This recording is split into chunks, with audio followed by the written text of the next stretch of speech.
You're watching Pulse for the 3rd or 4th of April, and it is once again time for some World of Warcraft news. In this week's episode, we take a look at what happened in the world of Blizzard on April Fool's Day. We talk about the hundreds of thousands of Mists of Pandaria beta invites that recently went out. We have a look at more of the updated Scroll of Resurrection campaign, lots of Mists of Pandaria goodies, yes, way too many of them, and much more. Let's get straight to the news. First up, it's time for a quick April Fool's Day recap. As you all probably know, April Fool's Day was just a couple of days ago on April the 1st, and Blizzard, our favorite games company, is one of the frontrunners when it comes to inventing crazy or wacky new things that should actually be jokes, but end up being so cool that everyone wished they were real. Yes, April Fool's Day can be pretty sad at times too, seeing that we know that most of this stuff is never going to see the light of day. So let's have a look at what Blizzard cooked up this year. First up, here we have the Blizzard Kids Educational Games Preview. Blizzard is proud to announce a new line of video games set to capture the imagination of a whole new generation of gamers. Designed for a young audience, Blizzard Kids games strive to present children with not just the most epic, but also the most educational gaming experiences ever. Let me just say that I personally think this series looks amazing, and I wish all these games were playable. I would personally love to play the Westfall Trail and Where in Sanctuary's Deckard Cain. So if you want to check these games out for yourself, see what they have available, and even try Zergling Teacher's Typing out, then you can do so over at the official Blizzard site. It is a lot of fun and well worth checking out. Now we're going to have a look at the Zergotchi. And I suppose, while this is actually StarCraft related, I just couldn't help talking about it now. Say goodbye to your dusty old Battle.net authenticator and hello to its new incarnation, the Zergotchi. Gone are the days when all you had to do was type in a boring 6 or 8 digit code to log into Battle.net or World of Warcraft. Blizzard Entertainment's newest authentication system takes the next step in both virtual pet and authenticated technology to provide you with the login experience of your life. As you can see on your screens right now, this has a ton of interesting features and it does actually look like a lot of fun. The only sad part about it, as you probably expected, was that it doesn't really exist. Then, as any of you that have actually visited the World of Warcraft community site recently know, Krabby is back and he's, well, pretty much just lurking around giving us those silly hints and tips that he always gives us. Great fun to see him back. As one that was slightly less interesting, you can check out the Blizzard Fledgling Heroes. Blizzard novels for a new generation. Along with that, the Battle.net neural interface. You can get this in 3 different colors and, well, it'll allow you to play your World of Warcraft avatar with complete sensory input. Experience the sights, smells, and tastes of Azeroth as never before. Then for all the StarCraft fans out there, here is Supply Depot 2, a StarCraft adventure. Blizzard is proud to announce a revolutionary new handheld title. This is set in its award-winning StarCraft universe, and it is, as I just mentioned, titled Supply Depot. You can read more about this epic gaming experience coming soon for iOS and Android devices, and play an exclusive demo of the game featuring the complete first mission. I can tell you from personal experience that this one is absolutely crazy and tons of fun. I suppose I don't need to really tell you that I kind of wish this one was real too. Then to finish this off, there were actually 2 more April Fool's jokes or posts up that a lot of people didn't see because they're on the Korean and Taiwanese Blizzard sites, but here we have the WoW games. Now, I can't really read to you what this is all about, but I think it is quite self-explanatory. Hey, at least we can look at the pictures. Next up, we've got World of Warcraft Mists of Pandaria, StarCraft 2 and Diablo 3 for NES. Yep, Blizzard are going totally old school and bringing their most popular titles to TV game cartridges. I have to also say that I really do like the images used on this post, and those cartridges are looking pretty good. Sadly, that's all I have for you for the April Fool's Day roundup, but there's a lot more to read about all these titles and products that I showed you in the description below this video. Check it out and enjoy. Phew, with that done, we're going to move on to the real World of Warcraft news.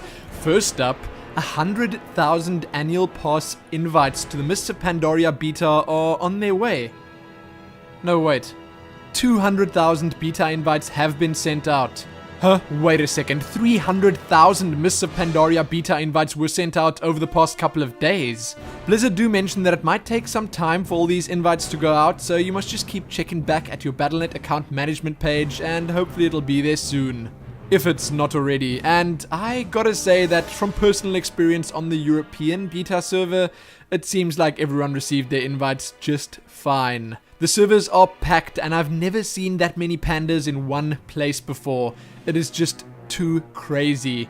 So you can read more about this below, and if you have signed up for the annual pass and haven't received your invite yet, then you either haven't signed up for the annual pass or you are one of the most unlucky people in the world.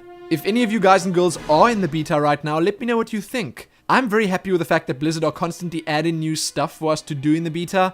Instances, zones, quests, mobs to kill, and much more. It's actually quite exciting. So if you want to read more about the couple of 100,000 invites that were recently sent out, you can do so below. And be sure to watch out for those scam emails, because there are no doubt a lot of them going around. Now, before moving on to the Mists of Pandaria news and talk, I'm going to mention that Blizzard have updated their Blizzard tutorial YouTube channel with a couple of videos explaining sending and receiving a Scroll of Resurrection. Because there's so much of this actually going around, because the new system is as popular as it is, it's probably worth knowing exactly how it works and how to do it. So if you weren't quite sure, you can check those videos out right here on YouTube, but that's pretty much it. Let's move on and talk about Mists of Pandaria. First, I will just mention that there are once again a bunch of YouTube channels linked at the top of your screens right now that are doing a lot of Mists of Pandaria coverage. If you're not in the beta right now and you want constant updates, gameplay videos, and much more, these channels are well worth checking out. The biggest piece of Pandaria news is no doubt that the first patch hit the servers recently.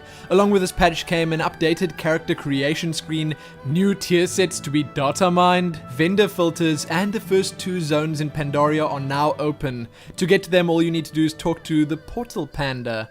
The Temple of the Jade Serpent is also open for testing once more. There were also a bunch of class changes, updates, additions, fixes, and many other things that you probably don't want to hear about.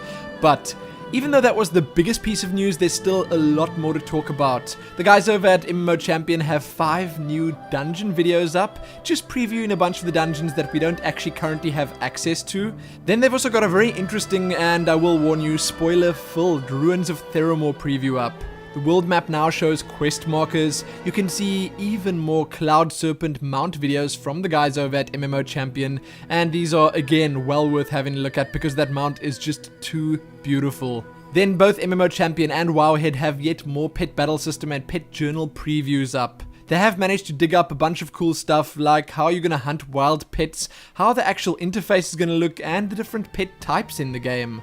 Very cool, well worth having a look at. Then last up, read about some of the cooking changes coming to the game. Cooking's gonna have specializations in Mists of Pandaria, and at the moment Blizzard are apparently looking at around 5 branches of cooking: broiling, steaming, and others like that. Each of these will focus on one particular stat, and once you've maxed the one you started on, you can then work on another specialization.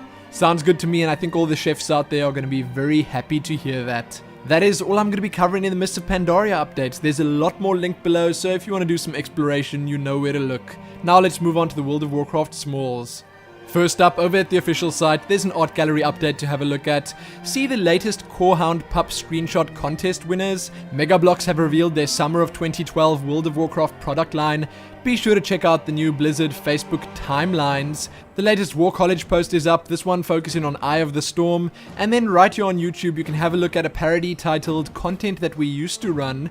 And lastly, a video from the machinima genius Baron Suston titled Fear and Loathing in Pandaria, the Jade Forest. Sadly, that's all I have for you in the World of Warcraft news. Subscribe for weekly news updates, like the video and do all that other good stuff, and most importantly, happy 300,000 annual pass Mists of Pandaria beta invites.